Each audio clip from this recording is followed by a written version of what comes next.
કેમ છો? I hope તમે બધા મજામાં હશો. મિત્રો, આજે આપણે ખૂબ જ પ્રખ્યાત સ્કોલરશિપ એટલે કે ડિજિટલ ગુજરાતના પોર્ટલમાં આવતી એક સ્કોલરશિપ વિશે વાત કરવાના છે. સ્કોલરશિપનું નામ છે, જેમ તમે ડિસ્પ્લે ઉપર જોઈ શકો છો, પીએમ યશસ્વી સ્કોલરશિપ ગુજરાત. હવે મિત્રો, આપણા સ્કોલરશિપ વિશે માહિતી લઈએ. પીએમ યશસ્વી શિષ્યવૃત્તિ ગુજરાત યોજનાના અંતર્ગત ગુજરાતમાં ભણતા વિદ્યાર્થી ભાઈઓ બહેનો અને આર્થિક સહાય શિષ્યવૃત્તિ રૂપે આપવામાં આવે છે. આ યોજનાનો લાભ ગુજરાતમાં અભ્યાસ કરતા ધોરણ 9થી લઈ કોલેજ સુધીના વિદ્યાર્થીઓને મળવાપાત્ર છે. ધોરણ 10 ઉપરના 11, 12 અને કોલેજ કક્ષામાં ગ્રુપ અનુસાર શિષ્યવૃત્તિ આપવામાં આવે છે. સહાય ગુજરાતમાં અભ્યાસ કરતા સામાજિક અને શૈક્ષણિક રીતે પછાત વર્ગના વિદ્યાર્થીઓને આપવામાં આવે છે. હવે મિત્રો, જેમ આ પેરેગ્રાફમાં જણાવેલું છે, પીએમ શિષ્યવૃત્તિ ગુજરાતના હરેક વિદ્યાર્થી મિત્રોને મળવાપાત્ર છે. ભાઈઓ બહેનો, આ સ્કોલરશિપ ધોરણ 9થી લઈ અને કોલેજ સુધી કોલેજમાં ભણતા હો તો પણ તમને આ સ્કોલરશિપ મળવાપાત્ર છે. જો તમે માસ્ટર કરો છો, બેચલર કરો છો અથવા તમે સ્કૂલમાં અભ્યાસ કરી રહ્યા છો, તેના સ્કોલરશિપ મળવાપાત્ર છે. હવે આગળ જોઈએ કે વેબસાઇટનું નામ શું છે. વેબસાઇટ વિશે બધી માહિતી જોઈએ. વેબસાઇટનું નામ ડિજિટલ ગુજરાત, આ એક પોર્ટલ છે, તેમ વેબસાઇટનું નામ છે. તેમાં જઈ અને તમે આ સ્કોલરશિપ માટે અપ્લાય કરી શકો છો. લાભ લેનાર વિદ્યાર્થી ગુજરાતમાં ભણતા હોવા ખૂબ જરૂરી છે. વિદ્યાર્થી મિત્રો, ઉદ્દેશ્ય આર્થિક રીતે નબળા બાળકોને શિષ્યવૃત્તિની તકો આપવી. હવે મિત્રો, આ શિષ્યવૃત્તિ એ પ્રકારની હોય છે જેમાં તમારું ફૂડ બિલ હોય છે. જો તમે હોસ્ટેલમાં રહો છો તો ફૂડ બિલ પણ પ્રોવાઈડ કરવામાં આવે છે. મળવાપાત્ર સહાય કોર્સ મુજબ અલગ અલગ છે, જે આપણે આગળ હમણાં જોશું. કોણ કોણ ભરી શકે? ગુજરાતમાં ભણતા વિદ્યાર્થીઓ બહેનો અને ભાઈઓ બંને ભરી શકે છે. મેલ ફિમેલ ગમે તે સ્કોલરશિપ માટે અપ્લાય કરી શકે છે. અરજી કરવાની પ્રક્રિયા ઓનલાઈન. મિત્રો, ઓનલાઈન જ ભરવાની રહેશે. કાં તો તમે ભરી શકો છો અથવા કોઈ સાયબર કેફેમાં જઈ તમે એપ્લાય કરાવી શકો છો. મિત્રો, અરજી કરવાની છેલ્લી તારીખ 31 ઓક્ટોબર 2026 રહેશે. અરજી કરવાની વેબસાઇટ, જેમ મેં તમને આગળ જણાવ્યું, ડિજિટલ ગુજરાત નામનું પોર્ટલ છે, તેની ઉપર તમે અરજી કરી શકો છો.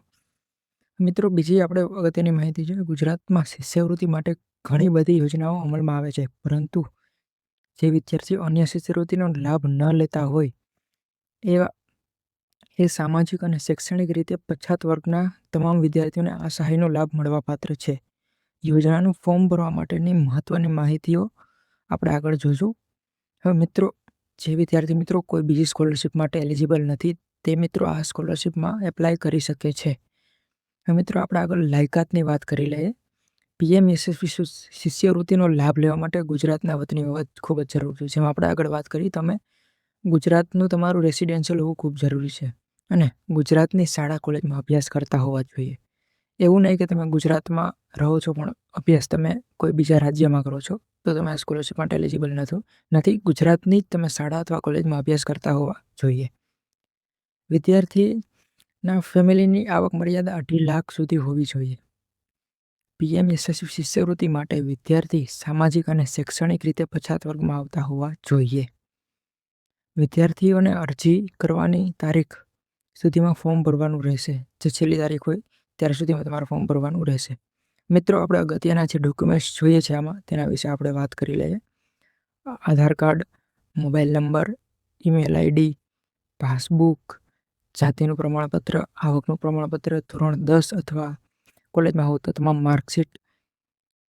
જો તમારે કોઈ ગેપ આવેલો હોય અભ્યાસમાં તો તેનું પ્રમાણપત્ર. વિદ્યાર્થી હોસ્ટેલમાં રહેતો હોય તો હોસ્ટેલનું પ્રમાણપત્ર. વિદ્યાર્થી દિવ્યાંગ હોય તો તેનું પ્રમાણપત્ર. ફી ભર્યાની પહોંચ. જો પિતા હયાત ના હોય તો તેનું પ્રમાણપત્ર. પાસપોર્ટ સાઇઝનો ફોટોગ્રાફ. વિદ્યાર્થીના પરણિત કિસ્સામાં લગ્નનું પ્રમાણપત્ર. આ તેના ડોક્યુમેન્ટ લિસ્ટ છે. વિદ્યાર્થી મિત્રો, અચૂકથી તમે આનો સ્ક્રીનશોટ પાડી તમારા ફોનમાં સેવ રાખજો, જેથી તમને કોઈ સ્કોલરશિપ ભરવા સમયે પ્રોબ્લેમ ન થાય. હવે મેન શિષ્યવૃત્તિમાં મળતા લાભ. કોને કેટલી શિષ્યવૃત્તિ મળી શકે છે? ગ્રુપ એ, તેને એકેડેમિક અલાઉન્સ 10,000 અને ટ્યુશન ફી 10,000, એટલે કે ટોટલ 20,000 સ્કોલરશિપ મળવાપાત્ર છે. ગ્રુપ બી, તેને 8,000 એલાઉન્સ અને 5,000 ટ્યુશન ફી એટલે કે ટોટલ 13,000 મળવાપાત્ર છે. ગ્રુપ 3 તેને 6,000 એલાઉન્સ અને 2,000 ટ્યુશન ફી એટલે કે ટોટલ 8,000 મળવાપાત્ર છે. અને ગ્રુપ 4 તેને માત્ર 5,000 એલાઉન્સ જ મળવાપાત્ર છે. હવે મિત્રો આપણે આગળ વાત કરીએ ગ્રુપમાં તમને ખબર નહીં પડી એટલે આપણે ગ્રુપ વિશે આપણે ડીપમાં માહિતી લઈએ. ગ્રુપ 1 એટલે કે ડિગ્રી અનુસ્નાતક સ્તર એટલે વ્યવસાયિક અભ્યાસો એટલે કે આમાં આપણે જોઈએ તો બીટેકની ડિગ્રી આવી જાય છે. તેમાં શૈક્ષણિક ભથ્થું 10,000 અને ટ્યુશન ફી એ 10,000 એટલે ટોટલ 20,000 સ્કોલરશીપ મળવાપાત્ર છે. હવે મિત્રો આપણે ગ્રુપ બે વિશે માહિતી લઈએ.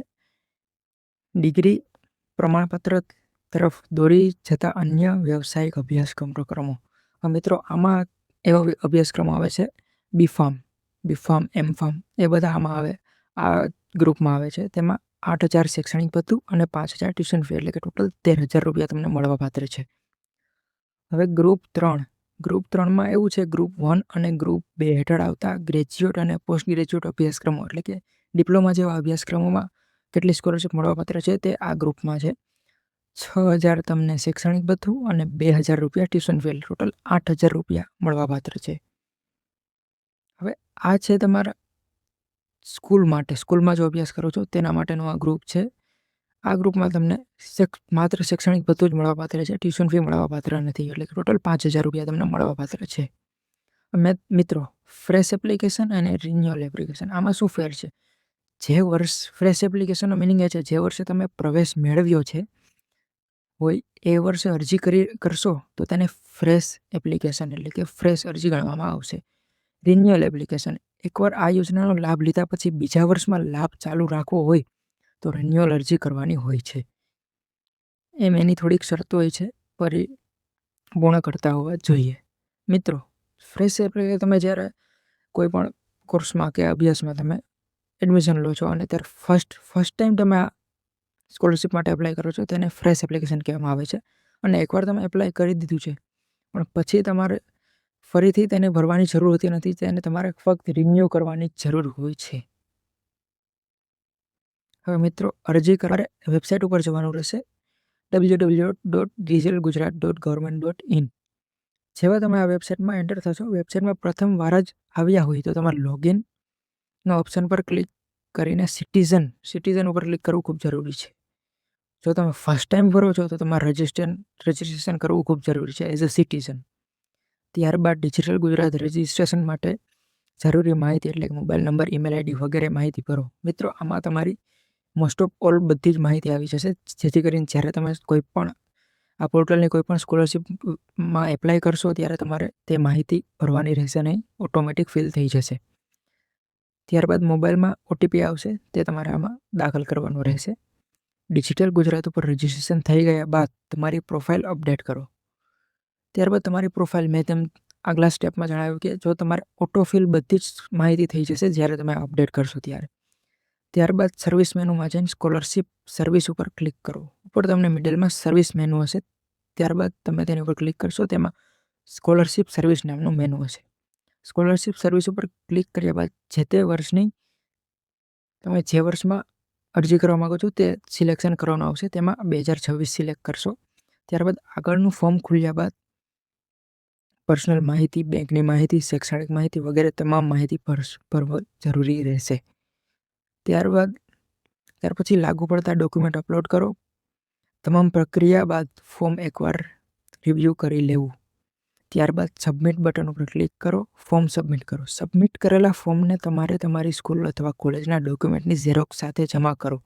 હવે મિત્રો જ્યારે તમે સબમિટ દબાવો છો ડાયરેક્ટ સબમિટ ના દબાવતા સબમિટની બાજુમાં સેવ એઝ અ ડ્રાફ્ટ એ નામનું ઓપ્શન હશે તેની ઉપર ક્લિક કરશો એટલે તમારું form save as a draft save થશે. ત્યારબાદ જ્યાં તમે આ ફિઝિકલ કોપી સબમિટ કરાવો છો તે ડિપાર્ટમેન્ટમાં જે પણ વ્યક્તિ બેસતું હોય તેને તમારે બતાડવું જેથી કરીને જો કોઈ ભૂલ હોય તો તમે સોલ્વ કરી શકો અને લાસ્ટમાં તમે ફાઇનલ સબમિટ દબાવજો જેથી કરી કોઈ પણ ભૂલ હોય તો તમે સોલ્વ કરી શકો. થેન્ક યુ ફોર વોચિંગ વિદ્યાર્થી મિત્રો. જો તમને વિડીયો સારો લાગ્યો તો લાઇક, શેર એન્ડ સબસ્ક્રાઈબ કરવાનું ભૂલશો નહીં. Thank you.